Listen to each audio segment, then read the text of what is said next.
આપણે કોઈને નોકરી ઉપર રાખીએ ને તો આપણે જોતા હોઈએ કે એ માણસ કેવું કામ કરે છે અને વ્યવસ્થિત કામ કરી રહ્યો છે કે નહીં. તો એવી જ રીતે જ્યારે આપણે કોઈ ધારાસભ્યને ચૂંટીને મોકલીએ છીએ તો એ ધારાસભ્યને લગભગ મહિને 1.25 લાખ જેટલો પગાર મળે છે. હવે એ ધારાસભ્ય જ્યારે વિધાનસભા ભરાય છે તો ત્યાં જાય છે કે નહીં, ત્યાં જાય છે તો શું તમારા પ્રશ્નો પૂછે છે કે નહીં, એ પ્રશ્નોના જવાબ મેળવે છે કે નહીં, એ તમામ પણ તમારે જોવું જોઈએ ને. એક પ્રજા તરીકે આપણે આપણા ધારાસભ્યની કામગીરી પણ જોવી જ જોઈએ. અને એટલા માટે અત્યારે જે વિધાનસભા ચાલી રહી છે એની અંદર તમારા ધારાસભ્ય શું પ્રશ્નો પૂછ્યા છે અને શું જવાબો મળ્યા છે, એની સાથે આ જે પ્રશ્નો પૂછાય છે એમાં ખરેખર આપણે પ્રજા તરીકે જાણવા જેવું શું છે એ તમારે તમામે જાણવું જોઈએ. કેવી રીતના જાણી શકો છો? બહુ સિમ્પલ છે. ગુજરાત વિધાનસભાની વેબસાઇટ સર્ચ કરજો.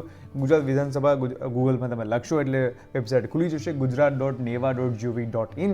ત્યાં જઈને ત્યાં પ્રશ્નોના ઓપ્શનમાં ત્યાં જઈને તમને તારાંકિત અને અતારાંકિત ટૂંકી મુદતના પ્રશ્નો, તારાંકિતમાં તમે જ્યારે 15મી વિધાનસભા અને 6ઠ્ઠું સત્ર અલગ અલગ તારીખો સિલેક્ટ કરશો ત્યારે ધારાસભ્ય વાઇઝ એમણે શું પ્રશ્નો પૂછ્યા છે એ મળી જશે.